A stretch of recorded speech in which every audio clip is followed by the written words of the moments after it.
जिस तरीके से गुड़गांव फरीदाबाद के बीच में जो हमारा ये एक्सप्रेसवे है, इसमें एक हॉटस्पॉट में इसको कहूँगा, क्योंकि क्रिटिकल टर्न भी था और बंदवाड़ी गांव को आने जाने का मुख्य रास्ता था। उसके अंदर कई दुर्घटनाएं पिछले वर्षों में हुई और लंबा ट्रैफिक जाम निरंतर इस क्षेत्र में रहता था। बधाई दूंगा डिपार्टमेंट के लोगों को कि एक साल जिसमें कोविड का भी असर रहा, 6 महीने कोई कार्य नहीं रहा, वहाँ जो प्रोजेक्ट 24 महीने में कंप्लीट होना था उसको कोविड के बावजूद भी 21 महीने में कंप्लीट कर दिखाया। इसके लिए एक एक अधिकारी और बधाई के पात्र है कि इनकी मेहनत से मुझे लगता है कि फरीदाबाद गुड़गांव के बीच का ये मुख्य जंक्शन आज स्टॉप फ्री बना है।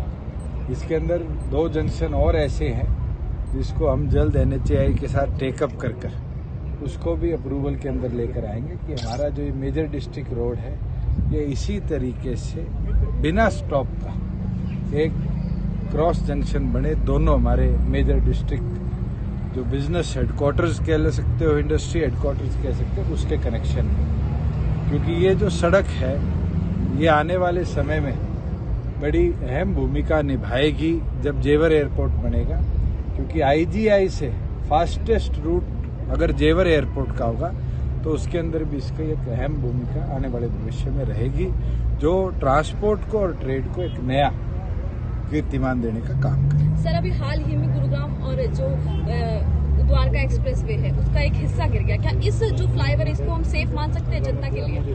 देखिए, अगर पूरी टेस्टिंग हुई है और एक्सपीरियंस्ड अधिकारियों की लगन के साथ ही कंप्लीट, जो आप बात कर रहे हैं द्वारका एक्सप्रेसवे, वो अंडर कंस्ट्रक्शन था।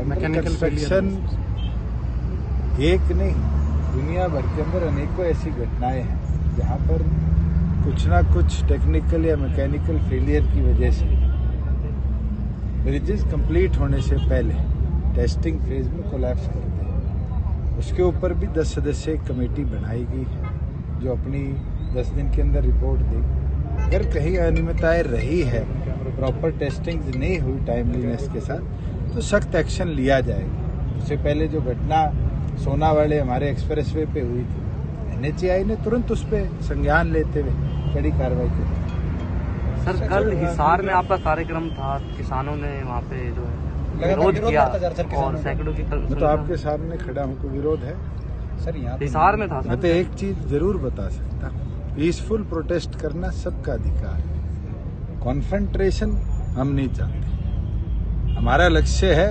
किसान को उसकी फसल का उचित दाम तय समय पे दिया जाए, वो भी उसके खाते में। और पहली बार है कि हमारे इस निर्णय की वजह से जो सरसों MSP से 300-400 रुपये 4600 से नीचे बिकती थी, पहली बार ऐसा सामने आया कि एक दाना भी सरकारी खरीद के लिए किसान नहीं ला रहा, क्योंकि आज मार्केट रेट डायरेक्ट सेलिंग का 5200, 5300, कई जगह तो 5400 तक टच करा।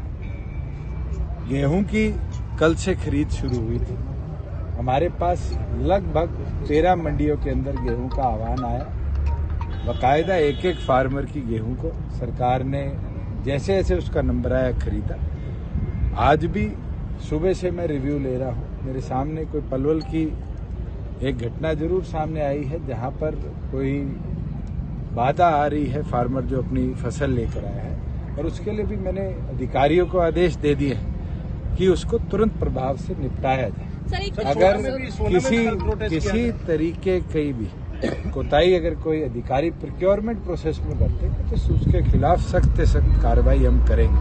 हमारी प्राथमिकता है कि जो रजिस्टर्ड फार्मर है उसको जिस दिन बुलाया गया, अगर वो अपनी फसल लेकर आता है तो उसको तुरंत खरीदा जाए। और इसके लिए हमने ऑप्शन भी दिया है कि 50% सरकार बुलाएगी किसानों को, 20% किसान जिनकी फसल पक चुकी है और वो चाहते हैं कि उनकी डेटेड अराइवल से पहले सरकार उनकी खरीदे, वो अपने आप को रजिस्टर करा सकते हैं। 24 आवर्स में उनको भी टोकन दिया जाएगा और 30% ये पावर हमने आड़ती भाइयों को भी दी है कि जिनका पुराना किसानों से लेन देन रहा है, अगर उनका फार्मर उनको कांटेक्ट करता है कि हम तय तारीख से पहले अपनी फसल लाना चाहते हैं, तो आड़ती के माध्यम से भी अपने आप को रजिस्ट्रेशन प्रोसेस के अंदर प्रीपोन करा सकते हैं। सर अभी हमारा ये प्रयास है कि किसान को परेशान ना होना पड़े, इस पूरी महामारी के अंदर मंडियों में अव्यवस्था ना फैले और हमारे प्रदेश के एक एक किसान का एक एक दाना खरीदे। सर मैं बात आपकी सरकार ने मानेसर हरियाणा की सबसे बड़ी इंडस्ट्री कही जाती है और साथ ही साथ जिस तरीके से एक सर्वे में रिपोर्ट आई कि वो यहाँ से प्लान करने वाले हैं, आपकी सरकार ने 75% निजी क्षेत्र में नौकरी देने का कानून पास हुआ। धन्यवाद करूंगा, आपने सवाल भी पूछा। हमने 8 चरणों की बैठक इंडस्ट्री के साथ इस लॉ को लाने से पहले करी। लिखित तौर पे भी इंडस्ट्री से सुझाव मांगे हैं और अभी सप्ताह पहले तमाम इंडस्ट्रियल एसोसिएशन, तमाम हरियाणा में इस्टेब्लिश्ड बड़ी इंडस्ट्री के साथ हमने बैठक भी करी है और साझा करते हुए खुशी होती है। जहां आप खड़े हो यहाँ से 5 किलोमीटर दूर एस्कॉर्ट्स करके एक बहुत बड़ी ऑटोमोटिव मैन्युफैक्चरिंग कंपनी है, उनके जो चेयरमैन है निखिल नंदा जी, उनने भी भरी मीटिंग में ये कहा कि आज की ये डिमांड थी कि ऐसा एक्ट प्रदेश में आए। कोई भी लॉ बनता है तो पहले दिन परफेक्ट नहीं होता।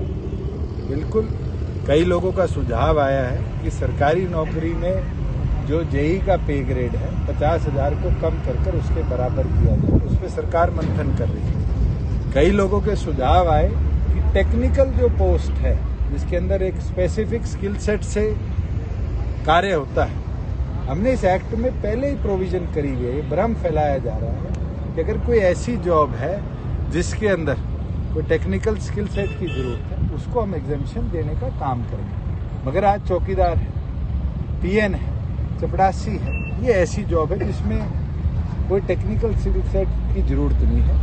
1 मई से पूरे प्रदेश के अंदर एक्ट लागू होगा और आने वाले भविष्य में 1 मई के बाद कोई भी नया रोजगार बने, चाहे वो किसी नए उद्योग में हो चाहे चलते हुए उद्योग में, अगर कोई नया रोजगार बनता है तो उसके अंदर हरियाणा के युवाओं की हर 4 में से 3 जॉब्स में हिस्सेदारी। राइट ऑफ वे की बात है, मुझे नहीं लगता कि 1 इंच भी जो डिमार्केटेड लैंड है उसके अंदर शॉर्टेज रही होगी इस ब्रिज को बनाने की। आपको कौन बता रहा है कि कब पूरा फरीदाबाद से गुड़गांव तो पूरा ही क्रोचमेंट है। मेरे को कोई उसके डॉक्यूमेंटेशन है, उसको आप अगर साझा करेंगे तो जरूर उसकी भी इंक्वायरी कराएंगे।